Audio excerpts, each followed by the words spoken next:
مانگی پیرۆزی ڕەمەزان فێری ئەومانی کرد کە ئافرەتان دەتوانن باڵاپۆش بن، فێری ئەومانی کرد کە ئافرەتان مانگێک بتوانن خۆیان داپۆشن، دەبێت زیاتریش خۆیان داپۆشن، چونکە ئەوان ڕێزی ئەم مانگە پیرۆزە دەگرن لەبەر ئەوەی خۆی پەروەردگار ئەم مانگەی بە پیرۆز زانیوە. ئەی بۆ ڕێزی ئەو پەروەردگارە ناگرن کە فەرمانی پێیان کردو خۆیان داپۆشن. خی گەورە گەورەی ئەم مانگی ڕەمەزان خوشکە بە ڕێزەکانم، بێگومان وەڵامەکەی ڕوون و ئاشکرایە. خی گەورە مانگی پیرۆزی ڕەمەزانی پیرۆز کردووە، گەورە کردووە، کەواتە ئەم مانگی پیرۆزە فێرمانی کرد خێزانەکانمان کچەکانمان دەتوانن خۆیان داپۆشن کاتەکانی تریش. و ئایا لە قورئان و حەدیثە قەت خی گەورە فەرموویەتی ئافرەتان دوای مانگی ڕەمەزان لەچکەکانتان فڕێدن، دوای مانگی ڕەمەزان باڵاپۆشی وەز لێ بهێنن؟ قەت پێغەمبەری خوا وای فەرمووە صلی الله علیه وسلم بە خەڵکی نەخێر، لە ڕۆژی قیامەتا تۆش بە پرسیاری خێزانەکە سافیرەیە، لەوانەیە خوشکەکەت ڕۆشتی بێ دەسەڵاتە بەسەریان نەما بێ، بەڵام خێزانەکەت لە پێش هەموو کەسێکەوە تۆ بە پرسیاری لێی ئامۆژگاری خێری بکە. کەواتە ئەم مانگە پیرۆزە فێرمانی کرد خوشکە بە ڕێزەکان دەتوانن بەردەوام خۆیان داپۆشن، و مانگی ڕەمەزانیش تەنها خۆداپۆشین واجب نەکراوە. بۆ خوشکە بە ڕێزانە دەڵێم ئێوە ئیماندارن، خۆتان بە ئیماندار دەزانن، دەڵێن بەڵێ بێگومان. دەی خوای گەورە و میهرەبان دەفەرمێ یا ئەیوهە النەبی قل لأزواجك وبناتك ونساء المؤمنين يدنين عليهن من جلابيبهن. ئەی خۆشەویستی خوا صلی الله عليه وسلم بە خێزانەکانت بڵێ، بە کچەکانت بڵێ، بە ئافرەتانی ئیماندار بڵێ، هەموو ئافرەتان وەنیساء المؤمنین. تۆ ئیماندار نیت بە تۆش دەڵێ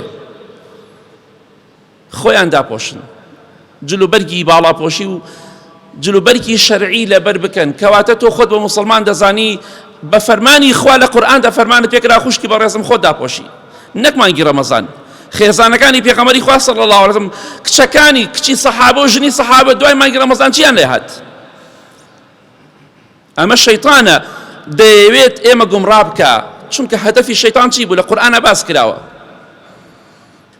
کاتێکە بە ئادەمی وت سەلامی خوای لەسەر بێ بەری ئەو دارە بخۆ لە بەهەشتا ينزع عنهما لباسهما ليريهما سوآتهما. خوای گەورە دەفەرمێت جلوبەرگی لەبەر ئادەم و حەوا داکەند بەهۆی تاوانەکەەوە لەبەریان داکەندرا، جریان لەبەران نەما بۆ ئەوەی کە عەورەتیان ببینێ، بۆی لاشەیان ببینە. شەیطان دەیەوێ خوشکی بەڕێزم تۆ داپۆشراو نەبیت، تۆش لەبین دووشتای. خوای گەورە دەفەرمێ خۆت داپۆشە، شەیطانیش ئەڵێ خۆت مەگە بە پیرێژن. بە قسەی کامیان دەکەی؟ مانگی ڕەمەزان توانیت خۆت داپۆشی، ئێستش بەردەوام بە پشتیوانی خوای گەورە، ئیستیقامەت هەبێ. بەڕاستی کارەساتە، خەسارەتمەندیەکی زۆر گەورەیە. خوشکێکی بەڕێز یەک مانگێک بەردەوام وەستاوە، دوعای کردووە، قورئانی خوێندووە، خۆی داپۆشیوە بۆ ئەوی خوا لێ ڕازی بێت.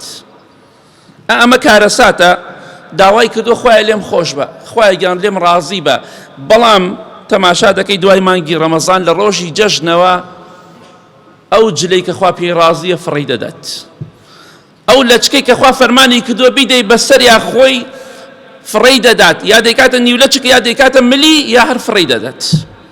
خوا نەیفەرمووە لەچک بکە ملت، لەچکەکە کاتە ملی، یا خوا نەیفەرمووە نیوەی قشت با بەدەرەوە بێت، نیوەی پرچەکەت با بەدەرەوە بێت. ئەوە کارەساتە یەک مانگێکی ڕێک تۆ داوات کردو خوا لێت ڕازی بێ، داوات کردو خوا لێت خۆش بێ. ئەی خوشکی بەڕێزم بۆ ئێستا فڕێتدا لەچکەکەت، باڵاپۆشەکەت کووە؟ بۆ بە قسەی شەیطان دەکەی. ئەگەر بە قسەی شەیطان بکەی لە قیامەت لەگەڵ شەیطانە لە دۆزەخدا دەبیت، ئەگەر بە قسەی پەروەردگاریش بکەی لە بەهەشتی پڕ ناز و نیعمەتە دەژیت. بۆیە پاداشتی باڵاپۆشیەکەت بەهەشتی خوایە، پاداشتی سافیرەیەکەتیش دۆزەخە، بۆ خۆتاڵی بژێرە. مانگی ڕەمەزان فێرمانی کرد دەتوانین خوشکەکانمان و کچەکان و ژنەکانمان داپۆشین و داپۆشراو بن. کەواتە شەرم لە خوا بکە پێش ئەوەی کە شەرم لە مانگی ڕەمەزان بکەیت. شەرم لەو خوایە بکە کە بەیانی دەگەڕێیتەوە خزمەتی محاسبەت دەکات لەسەر ئەوەی کە تۆ بۆ سافیرە بووی، بۆ خۆتدا نەپۆشی فەرمانم پێکردی.